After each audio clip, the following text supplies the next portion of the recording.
Tentu kita tertarik pada kata-kata terakhir Paus Fransiskus sebelum wafatnya.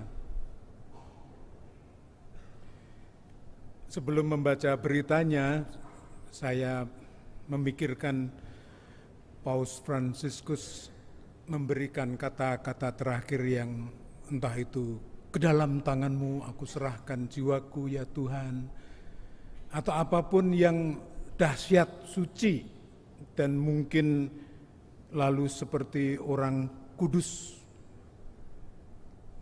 dengan kata-kata yang dahsyat. Kita sudah kenal Paus Fransiskus itu orangnya sangat sederhana, sangat manusiawi. Kata-kata terakhirnya itu adalah kata-kata kepada perawatnya yang selalu mendampingi waktu sakit. Namanya Massimiliano Strapetti. Yang diucapkan sebelum mengembuskan nafas terakhir adalah, "Terima kasih telah membawaku ke lapangan," maksudnya ke lapangan Santo Petrus. Karena memang Bapak Suci sudah sakit, lalu sembuh, lalu Paskah itu bisa menemui umat dan juga seperti biasa ke lapangan. Dan sebelumnya Paus juga bertanya, apakah kira-kira aku bisa, aku kuat gitu ya, ke sana. Lalu perawatnya bilang, Bapak Suci pasti bisa. Akhirnya dibawa ke lapangan Santo Petrus itu. Dan itu yang terakhir kali ke sana. Mengapa Bapak Suci berterima kasih tentang hal-hal yang sederhana? Terima kasih telah membawaku ke sana. Karena memang hati dari Bapak Suci itu adalah kalau sebagai gembala itu kepada domba-dombanya. Waktu terjadi gempa, tiba-tiba Bapak Suci sudah di tempat itu. Kata-kata yang diungkapkan terakhir-terakhir dalam khotbah Paskah, itu juga dalam khotbahnya menyerukan perdamaian, termasuk menghentikan serangan brutal Israel ke jalur Gaza, ya. Dan juga perang Rusia dan Ukraina itu. Para pemimpin masih sangat menghormati Bapak Suci. Jadi kata-kata terakhirnya tidak dahsyat tapi sangat manusiawi. Bayangkan misalnya kita mempunyai saudara, entah bapak, ibu, saudara, yang ketika sakit itu tidak bisa makan, nah, seperti Bapak Suci susah untuk pergi kemana-mana. Lalu saudara kita ini pengen makan, lalu bilang, tolong saya diberi makanan, ya, misalnya gitu ya. Akhirnya setelah makan, lalu bilang, terima kasih membuat saya merasa enak setelah makan, lalu meninggal. Itu kan kata-kata sederhana, tapi menunjukkan perhatian luar biasa. Kata terima kasih kepada orang yang selalu mendampingi. Kesederhanaan Bapak Suci ini juga banyak dilukiskan, tapi yang paling menarik bagi saya ketika Bapak Suci sudah dipanggil, itu ternyata Bapak Suci sudah menulis surat wasiat untuk pemakamannya. Biasanya upacara pemakaman paus itu banyak ritualnya dan nanti juga banyak ornamennya. Lalu dimakamkan di mana? Itu sudah tradisi ribuan tahun kan? Ini yang ditulis. Wasiat pemakamannya. Ya. Bapak Suci menulis, aku mohon agar makamku dipersiapkan di relung pemakaman yang terletak di lorong samping antara Kapel Paulus, Kapel Salus Populi Romani, dan Kapel Sforza dalam basilika ini. Ini Basilika Maria Maggiore, itu basilika yang usianya sudah lama, dibangun tahun 432. Jadi salah satu dari 4 basilika ya, yang kuno, dibangun 432 Masehi. Berarti waktu itu gereja baru berumur 400 tahun. Dan di sana diyakini juga menampung relikui palungan Yesus, yang Yesus berbaring di palungan itu, palungannya disimpan di sana. Kedekatan Paus dengan basilika ini sangat nyata. Sebelum pergi kemana dan pulang dari mana, yang penting-penting pasti menyempatkan diri berdoa di Basilika Maria ini, kedekatan dengan Bunda Maria. Jadi tidak minta dimakamkan di Basilika Santo Petrus yang besar itu, tempat pusat pemerintahannya ini, minta dimakamkan di Basilika Maria Maggiore. Dan pesannya masih dilanjutkan ya. Jadi semuanya sesuai dengan rencana yang terlampir, dia melampirkan. Mengenai makamnya seperti apa? Makamnya harus berada dalam tanah. Jadi tidak usah dipamerkan di dalam tanah. Sederhana, tanpa ornamen khusus. Biasanya kan dihias-hias itu ya, dengan ornamen. Dan hanya bertuliskan Fransiskus. Jadi di situ hanya ditulis Fransiskus, bukan Bapa Suci Fransiskus.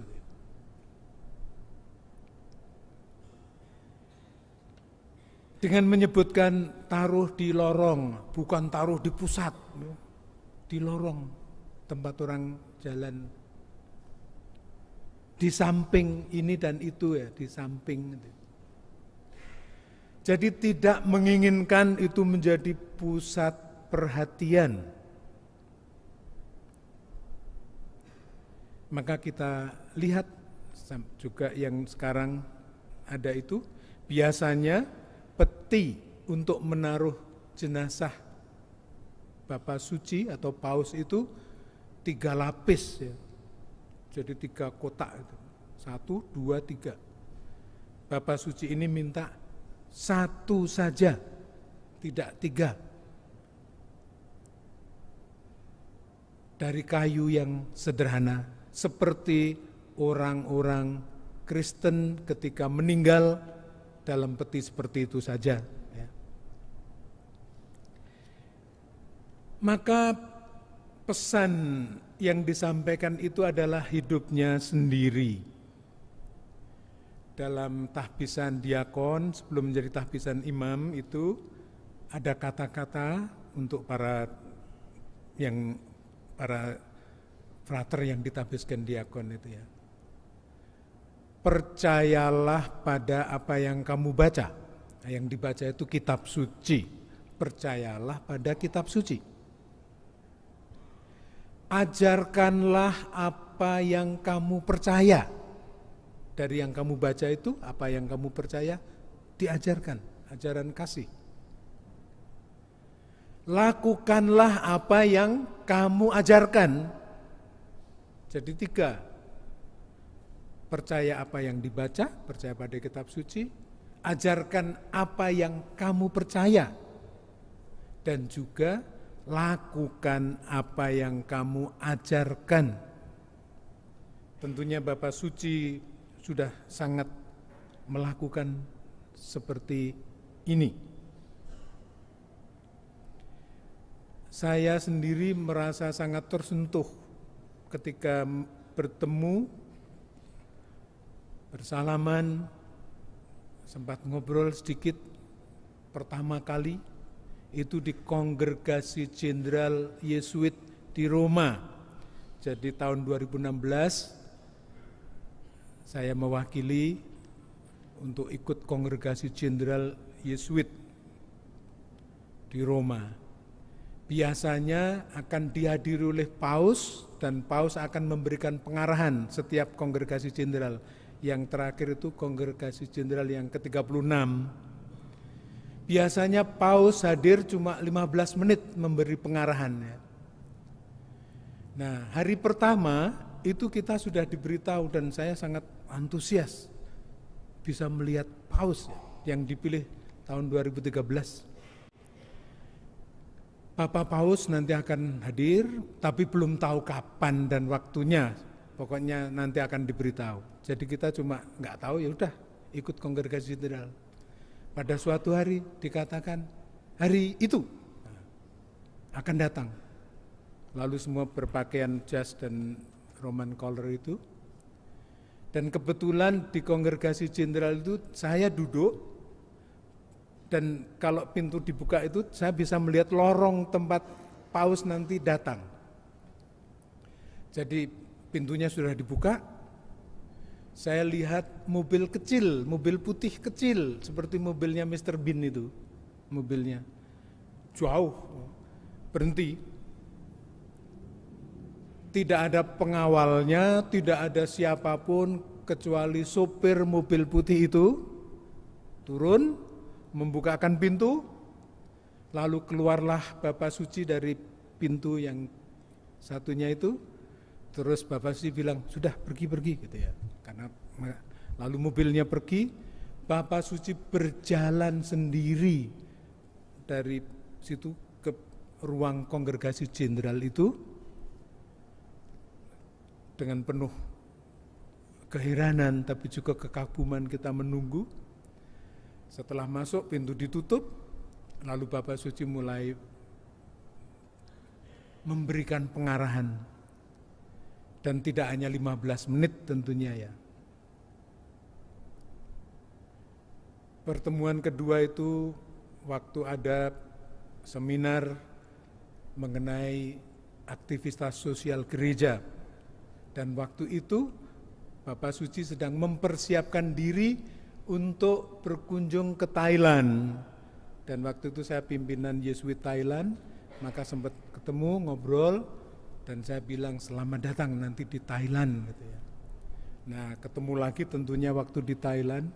Kita tidak diberitahu ketika ketemu Paus itu harus menyiapkan apa. Nah, saya sudah menyiapkan laporan mengenai Yesuit Thailand gitu ya. Bapak Suci mengatakan saya ingin bertemu Yesuit.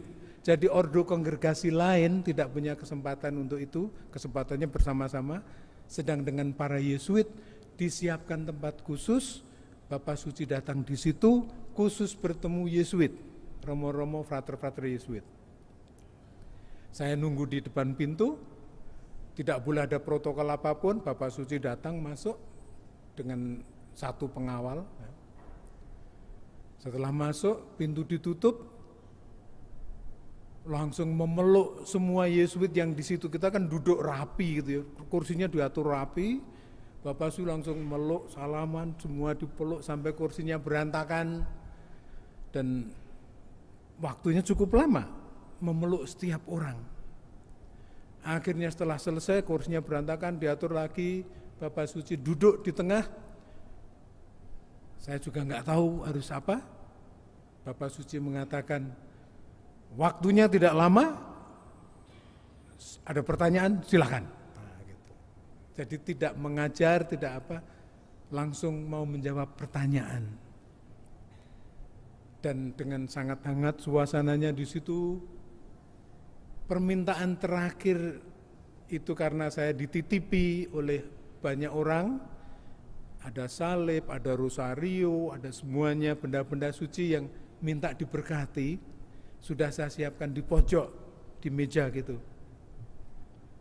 Saya memberanikan diri setelah semua selesai, saya mengatakan, Bapak Suci, ada permintaan untuk memberkati benda-benda suci. Padahal waktunya sudah mepet, protokolnya, pengawalnya sudah pasti akan tidak memperbolehkan ya. Protokolnya membagi rosario untuk kami semuanya. Bapak Suci langsung, iya, langsung datang ke pojok itu, saya di sampingnya, berdoa, semuanya diberkati. Ini pengalaman di mana saya melihat sendiri protokol-protokol itu Bapak Suci tidak begitu suka. Lebih senang yang sederhana. Tapi kalau soal devosi-devosi, entah kepada Bunda Maria, kepada para santo santa, itu tinggi. Makanya ketika diminta memberkati, senang sekali.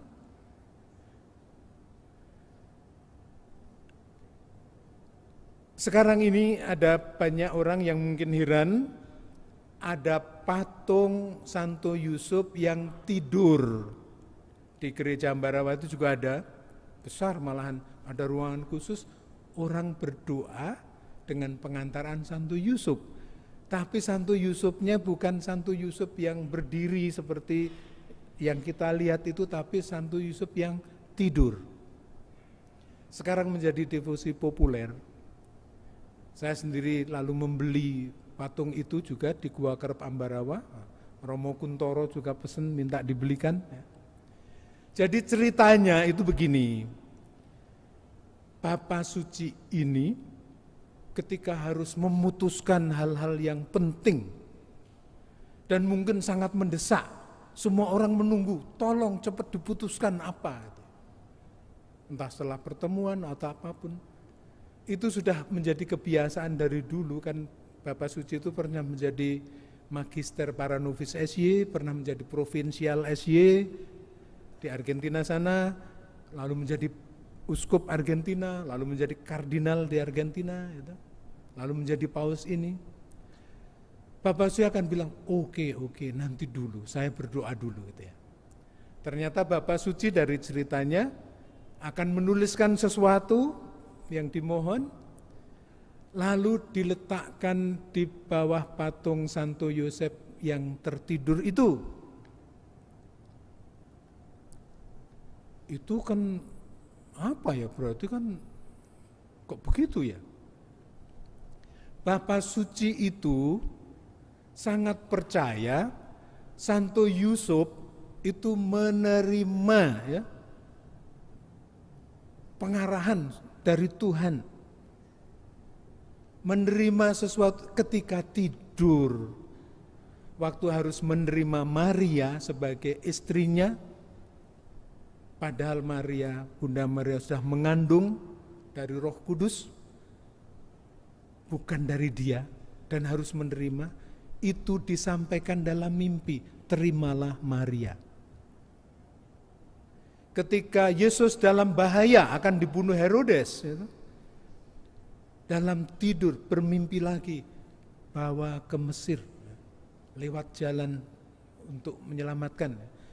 Jadi Santo Yosef itu justru menerima ya, bantuan pertolongan Tuhan dalam tidur, dalam mimpi. Ya.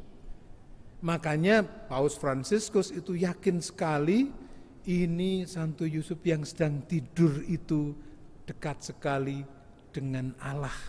Allah sendiri yang menolong. Paus Fransiskus ini dalam memutuskan lebih-lebih untuk diplomasi dengan luar negeri yang sebagai pemimpin harus menjadi pemimpin negara, dikatakan tidak pernah berbuat yang salah. Penasehatnya sendiri ahli. Jadi Paus Fransiskus diterima di mana-mana. Ya mungkin karena doa-doanya itu ya, sebagai paus sederhana tapi diterima di mana-mana. Nah, yang saya sharingkan ini mungkin juga akan menginspirasi kita bagaimana devosi itu juga bisa kita lakukan. Semoga Bapa Suci yang sudah menjadi teladan bagi kita dianugerahi damai abadi di surga dan selalu berdoa untuk kita semuanya. Amin. Berkah dalem.